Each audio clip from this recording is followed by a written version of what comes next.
সপ্তম শ্রেণীর প্রিয় শিক্ষার্থী বন্ধুরা, আসসালামু আলাইকুম। আজ আমরা পড়ব বাংলা তৃতীয় অধ্যায় প্রথম পরিচ্ছেদ থেকে। আমাদের তৃতীয় অধ্যায় নাম হচ্ছে অর্থ বুঝে বাক্য লিখি।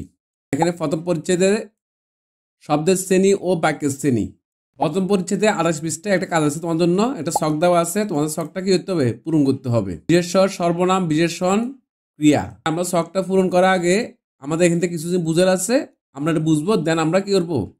ছকটা পূরণ করবো। তোমার সবাই এরকম সব ক্লাস পেতে আমাদের স্কুল টিউটর চ্যানেলটি সাবস্ক্রাইব করবে, আমাদের সাথে থাকবে। একটা ক্লাস করতে হলে আমাদের কিছুটা পরিশ্রম হয়, পরিশ্রম বিনিময়ে হলেও তোমরা কি করবে? চ্যানেলটা সাবস্ক্রাইব করবে এবং তোমাদের বন্ধুদের সাথে আমাদের স্কুল টিউটর চ্যানেলটি শেয়ার করবে। আমি তোমাদের প্রত্যেকটা বিষয়ের এরকম ক্লাস আনবো ইনশাল্লাহ। আমরা ক্লাসটা শুরু করি। শব্দের শ্রেণী। বাক্যের শব্দগুলো বিশেষণ, সর্বনাম, বিশেষণ, ক্রিয়া, ক্রিয়া বিশেষণ, অনুসর্গ, যোজক ও আবেগ, এই 8টি শ্রেণীতে বাক্য দেখানো হয়েছে। যে কোনো বাক্যের মধ্যে 8টি শ্রেণী থাকে। তার মধ্যে প্রথম আছে বিশেষ্য। বিশেষ্য কি? যেসব শব্দ দিয়ে ব্যক্তি, প্রাণী, স্থান, বস্তু, ধারণা ও গুণের নাম বুঝায় সেগুলো বিশেষ্য বলে। আমরা ইংলিশে যেটা নাউন বলি, বাংলাটা কি হলো? বিশেষ্য। মানে এক কথায় যে শব্দ দিয়ে কোনো কিছু নামকে বুঝাবে সেটা আমাদের কি হবে? বিশেষ্য হবে। যেমন নজরুল একটা ব্যক্তির নাম, এটা একটা বিশেষ্য। বাঘ, ডাকা, ইট, ভোজন, সততা, এগুলো সব নাম। নাম বিধে এগুলো সবগুলো কি? বিশেষ্য। এরপর হলো সর্বনাম। বিশেষ্যের বদলে বাক্যে যেসব শব্দ বসে সেগুলো বলে সর্বনাম। আমরা যখন বিশেষ্যর বদলে অন্য বাক্য বসে আমরা, তখন আমরা কি বলি? সর্বনাম বলি, যেটা আমরা ইংলিশে কি বলি? এটাকে প্রনাউন। যেমন মুনিরা দা বা প্রতিযোগিতায় প্রথম স্থান অধিকার করেছে, তার জন্য স্কুলের সবাই গর্বিত। এখানে দেখো, এখানে মুনিরা হলো যে আমাদের বিশেষ্য নাম। এখানে কিন্তু আর নামটা ইউজ করা না, বলছে তার জন্য। এই যে মুনিরার জায়গায় তারটা ইউজ করলাম আমরা, এই তারটা হলো আমাদের কি? সর্বনাম। এক কথায় নামের পরিবর্তন যে শব্দটা ব্যবহার করব সেটাকে আমরা কি বলবো? সর্বনাম। বিশেষণ। যেসব শব্দ দিয়ে বিশেষ্য, সর্বনামে গুণ, দোষ, সংখ্যা, পরিমাণ, অবস্থা ইত্যাদি বুঝায় তাকে বিশেষণ বলে। এক কথায় কি বলবো আমরা? যে শব্দ দিয়ে আমাদের বিশেষ্য অথবা সর্বনামের দোষ, গুণ, অবস্থা, আমরা যেটা ইংলিশে কি বলি? অ্যাডজেক্টিভ বলি এটাকে। এটা কি বলে? অ্যাডজেক্টিভ বলি এটাকে। এটা বলে কি? বিশেষণ। মানে দোষ, গুণ, অবস্থা, পরিমাণ ইত্যাদি বুঝাবে, হ্যাঁ, সেটাকে আমরা কি বলবো? বিশেষণ। যেমন সুন্দর ফুল, এটা একটা ফুলের গুণ।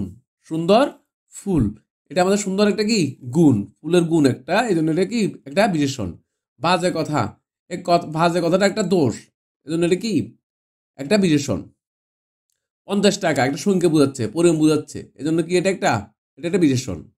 তাহলে বুঝতেছো বিশেষণ কি? বিশেষণ বলতে বোঝাচ্ছে আমাদের যে শব্দ দ্বারা বিশেষ্য ও সর্বনামের গুণ, দোষ, সংখ্যা, পরিমাণ, অবস্থা ইত্যাদি বুঝাবে তাকে আমরা কি বলবো? বিশেষণ। এরপর ক্রিয়া।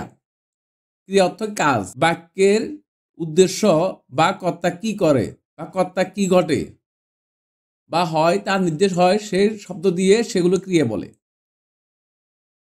সংক্ষেপে বলতে গেলে কর্তা যেটা করবে, যে জিনিসটা করবে, যে জিনিসটা ঘটাবে, সেটা আমাদের কি? ক্রিয়া। তাহলে এক কথা আমি বুঝলাম কি? আমাদের বুঝে নিব যেটা দ্বারা কাজ করা বুঝাবে, কাজ বুঝাবে, যে শব্দ দ্বারা কি কাজ বুঝাবে সেটা আমরা কি বলবো? ক্রিয়া বলবো। যেমন দেখো এখানে সে পড়ছে, তাহলে সে কি করছে? সেটা হলো কি? এখানে সেটা হলো আমাদের কর্তা। আমাদের এখানে কর্তা সে, একটা বাক্যের মধ্যে যে কাজটা করে সে হলো কি? কর্তা। সে পড়ছে, তাহলে সে কি করছে? পড়ছে, তাহলে পড়ছেটা কি? একটা ক্রিয়া। রাজীব খেলছে, রাজীব খেলছে, কে খেলতেছে? রাজীব খেলতেছে, এই যে খেলাটা একটা কি? ক্রিয়া। ভাব প্রকাশের দিক দিয়ে ক্রিয়া আবার দুই প্রকার। ভাব প্রকাশ করতে, ভাব প্রকাশ মানে কি? যে শব্দ দিয়ে আমার মনে ভাবটা প্রকাশ করি, এটা হলো প্রকাশ বলি আমরা। এটা কি? দুই প্রকার, একটা সমাপিকা ক্রিয়া, একটা অসমাপিকা ক্রিয়া। যে ক্রিয়া দিয়ে ভাব সম্পূর্ণ হয় তাকে কি বলে? সমাপিকা ক্রিয়া। যে ক্রিয়ার মাধ্যমে ভাবটা আমাদের কি হবে? ক্লিয়ার হয়ে যাবে, সম্পূর্ণ হয়ে যাবে, এটাকে আমরা কি বলবো? সমাপিকা ক্রিয়া। যেমন সে পড়ছে, এখানে আমাদের পুরোপুরি কি হয়েছে? ভাবটা পুরোপুরি সম্পূর্ণভাবে কি? প্রকাশ পাইছে। আর যে ক্রিয়া দিয়ে ভাব সম্পূর্ণ হয় না, যে ক্রিয়া দিয়ে ভাবটা কি বলে? সম্পূর্ণ হয় না, তাকে বলবো কি? অসমাপিক ক্রিয়া। যেমন সে পড়লে ভালো করবে, সে পড়লে ভালো করবে, এখানে কিন্তু মানে ক্রিয়াটা ভাবটা সম্পূর্ণ হয়নি, বলছে সে পড়লে ভালো করবে, একটু অসম্পূর্ণ থেকে যাচ্ছে জিনিসটা। দেখো এখানে যে বলছে সে পড়ছে, আমার ভাবটা কি হয়েছে, পুরোপুরি ক্লিয়ার হয়ে গেছে, ভাবটা কি হয়েছে, ভাব প্রকাশ পাই গেছে পুরো বাক্যের। এখানে বলছে কি সে পড়লে ভালো করবে, তাহলে আমার কি হয় নাই, ভাবটা সম্পূর্ণ হয় নাই, এটা কি অসময় ক্রিয়া। এরপর আছে ক্রিয়া বিশেষণ। যে শব্দ ক্রিয়ার অবস্থা সময়তে নির্দেশ করে তাকে ক্রিয়া বিশেষণ বলে। যেমন ছেলেটি দ্রুত দৌড়ায়, এটা কি বলে, ক্রিয়া বিশেষণ। মেয়েটি সকালে গান করে। ক্রিয়ার উপরে আমাদের যে শব্দ ক্রিয়ার অবস্থা সময়, একটা আমরা যে ক্রিয়া পড়লাম ও ক্রিয়ার অবস্থা এবং সময় ইত্যাদি প্রকাশ করবে তাকে কি বলবে, ক্রিয়া বিশেষণ বলবে। দ্রুত দিয়ে আমাদের ক্রিয়াটা কি একটা অবস্থা প্রকাশ করছে। মেয়েটি সকালে গান করে, এখানে গান করেটা কি, আমাদের গান করাটা ক্রিয়া। সকালে বলতে কি হচ্ছে, একটা সমবোঝাচ্ছে এখানে, সকালে একটা ক্রিয়াটা একটা কি সমবোঝাচ্ছে, এজন্য সকালের শব্দটা কি হবে, ক্রিয়া বিশেষণ। এরপর আছে অনুসর্গ। যেসব শব্দ বিশেষ্য ও সর্বনাম পরে বসে, কি কোথায় বসে, বিশেষ্য ও সর্বনামে পরে বসে বাক্যের অন্য শব্দের সঙ্গে সম্পর্ক তৈরি করে, সেই সব শব্দকে অনুসর্গ বলে। সে যেমন সে কাজ ছাড়া কিছু বুঝে না, কোন পর্যন্ত পড়েছ।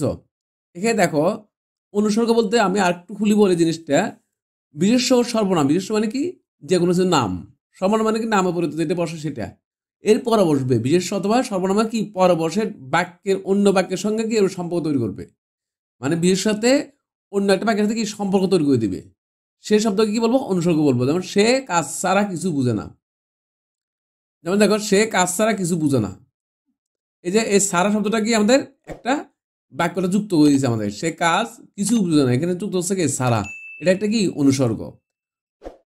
এরপর যোজক, শব্দ বা বাক্যের অংশকে যুক্ত করে যে শব্দ সেগুলোকে যোজক বলে। শব্দ বা বাক্যের অংশকে যুক্ত করে, মানে কোন একটা শব্দ বা বাক্যের অংশকে যুক্ত করবে যে শব্দ সেগুলোকে যোজক বলে। যেমন লাল বা নীল, কলমটি আনো, এই যে লাল বা নীল, এখানে দেখো এই লাল অথবা নীল, লালের সাথে নীলের সাথে কি হচ্ছে, বা শব্দটা কি হচ্ছে, যুক্ত করছে আমাদেরকে, এই জন্য এটা করবো, আমাকে যোজক বলবো আমরা এটাকে। যেন জলদি দোকানে যাও এবং পাউরুটি কিনে আনো, জলদি দোকানে যাও পাউরুটি কিনে আনো, এখানে যুক্ত হচ্ছে কি এবং, এই জন্য এটা কি হচ্ছে আমাদেরকে, মানে আমাদের বাক্যটাকে দুটো বাক্য, এখানে জলদি দোকানে যাও একটা বাক্য, পাউরুটি কিনে আনো এখানে একটা বাক্য, এই দুটাকে যুক্ত হচ্ছে কি এবং, এই জন্য এবংটা কি হবে, যোজক। আবেগ, মনের নানা ভাব আবেগকে প্রকাশ করা হয় সে যে শব্দ দিয়ে, সেগুলোকে আবেগ শব্দ বলা হয়। যেমন বাহ, এই যে আমরা কোনো কিছু ভালো দেখলে, তোমাদের কোনো একটা রেজাল্ট ভালো হলে, আমরা কোনো একটা সুন্দর দেখলে আমরা কি বলি, বাহ, একটা আবেগ প্রকাশ করছে আমি, এই জন্য এটা কি একটা আবেগ শব্দ। তাহলে আমাদের এই 8টা শ্রেণী তোমাকে বুঝতে হবে, সামনে যে কাজটা আছে তোমার শখটা, এই শখটা বুঝতে হবে তোমাকে এখান থেকে মূল বইয়ের 26 পৃষ্ঠে যে 8টা শ্রেণী আছে শব্দের, 8টা শ্রেণী তোমাকে ভালোভাবে বুঝতে হবে। এটা ভালোভাবে বুঝতে পারলে তাহলে তোমরা আগামী শখটা করতে ইজিলি করতে পারবা। হ্যাঁ, শুধুমাত্র শখটা দেখে দেখে পূরণ করে দিবা, কিন্তু কিভাবে আসলো জিনিসটা বুঝলে না, তাহলে আমি বলবো তোমাদের শেখাটা সম্পূর্ণভাবে হবে না।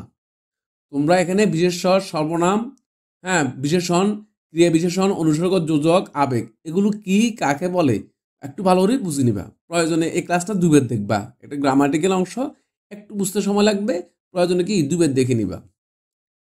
এরপর আসো শ্রেণীয় শব্দ আলাদা করি। নমুনা থেকে বিশেষ্য, সর্বনাম, বিশেষণ, ক্রিয়া, ক্রিয়া বিশেষণ, অনুসর্গ, যোজক ও আবেগ, এই 8 শ্রেণীতে শব্দ চিহ্নিত করো। লেখাটা আছে তোমাদের, এটা পড়ার পরে তোমরা কি করতে হবে, এটা পুরোটা পড়বা, পড়ার পরে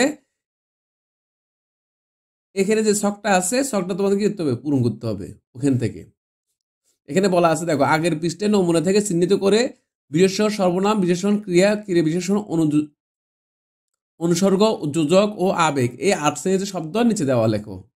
তোমাকে এখানে কি করতে হবে, লিখতে হবে। তোমাদের আগের লেখাটা আছে, ওই লেখা থেকে লাইন থেকে তোমার কি করতে হবে, এই জিনিসগুলো লিখতে হবে। বিশেষ্য কোনটা, সর্বনাম কোনটা, বিশেষণ কোনটা, ক্রিয়া কোনটা, ক্রিয়া বিশেষণ কোনটা, অনুসর্গ কোনটা। এখন আমরা ছকটা পূরণ করব। বলবো, আবার বলি, তোমরা ছকটা পূরণ করার আগে তোমরা মূল বইয়ের যে পড়াটা আছে, আগের পৃষ্ঠায় পড়াটা ভালোভাবে পড়ে নিবা, ওখান থেকে তুমি ছকটা পূরণ করতে হবে।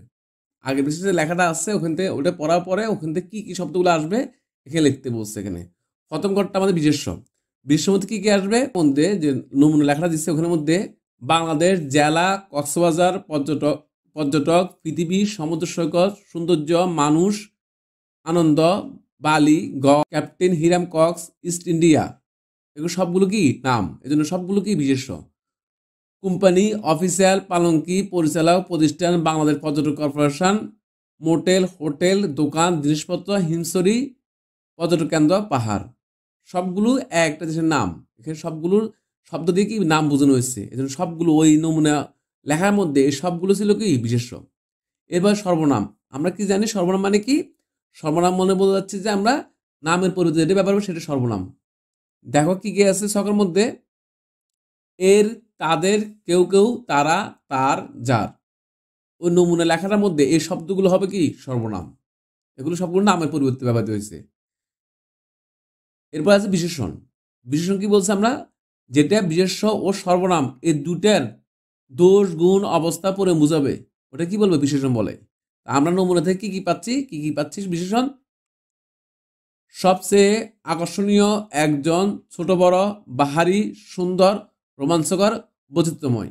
এগুলো সবগুলো কি বিশেষ্য অথবা সর্বনামে কি দোষ গুণ বোঝাচ্ছে। এরপর আছে ক্রিয়া। মধ্যে নমুনা লেখাটার মধ্যে যে শব্দগুলো কাজ বুঝাবে সেগুলো কি বলবো, ক্রিয়া বলবো। এখানে কি গেছে দেখো, আসছে, পরে, এসেছে, ছিলেন, ছিল, নিযুক্ত হন, করা হয়, দেওয়া হয়, গড়ে উঠেছে, নির্মাণ করেছে, তৈরি হয়েছে, আছে, পাওয়া যায়, রয়েছে, বেড়াতে যায়। সবগুলো কি ক্রিয়া। এখানে এই যে শব্দগুলো আমরা এখানে লিখছি ক্রিয়া ছকের মধ্যে, এগুলো নমুনা লেখাটার মধ্যে ক্রিয়া যেগুলো ছিল সেগুলো আমরা এখানে লিখলাম। এরপরে কি আমাদের ক্রিয়া বিশেষণ। নমুনা ছকের মধ্যে যে শব্দগুলো ক্রিয়া বিশেষণ আছে সেগুলো তোমার এই ছকের মধ্যে লিখতে হবে। যেমন জোরে জোরে, আনন্দে, প্রতিদিন। এগুলো সবগুলো এই তিনটে শব্দ আমরা পাইছি ওই নমুনা লেখার মধ্যে, তিনটে ক্রিয়া বিশেষণ পাইছি, এগুলো আমরা লিখবো। এরপর হচ্ছে অনুসর্গ। দিয়ে, থেকে, আগে, করে, কাছে, জন্য। এগুলো কি অনুসর্গ। এরপর আছে যোজক। আর, তবু, এছাড়া, ও, কি। যোজক আমরা একটা যোজক পড়ছি, ওই নমুনার মধ্যে এই যোজকগুলো ছিল। আর, তবু, এছাড়া, ও, কি। আমাদের শেষটা হলো আবেগ। আবেগের দুটো শব্দ পাইছি আমরা, বাহ, আহা। এই দুটো কি নমুনা লেখার মধ্যে এই দুটো শব্দ পাইছি আমরা, একটা বাহ, একটা আহা। এটাই ছিল তোমাদের মূল বইয়ে যে 28 পৃষ্ঠায় যে ছকটা আছে ওই ছকটা। আমি চেষ্টা করছি তোমাদের সহজে বুঝিয়ে দেওয়ার জন্য এবং দেখিয়ে দেওয়ার জন্য ছকটা কেউ পূরণ করবা। যদি তোমাদের আমাদের ক্লাসটা ভালো লাগে তাহলে অবশ্যই আমাদের চ্যানেলটা সাবস্ক্রাইব করবা এবং লাইক দিয়ে শেয়ার করে বন্ধুর সাথে আমাদের সাথে থাকবে। আগামীতে তোমাদের প্রত্যেকটা বিষয়ের এরকম ক্লাস আনবে ইনশাল্লাহ। হ্যাঁ, তোমার অন্যান্য যে বিষয়গুলো আছে তোমাদের ইংলিশ, অঙ্ক, সবগুলো বিষয়ে ক্লাস আনবো। তোমরা আমার চ্যানেলটা সাবস্ক্রাইব করলে তোমরা ওই ক্লাসগুলো দেখতে পারবা। আজ এতটুকু, আল্লাহ হাফিজ।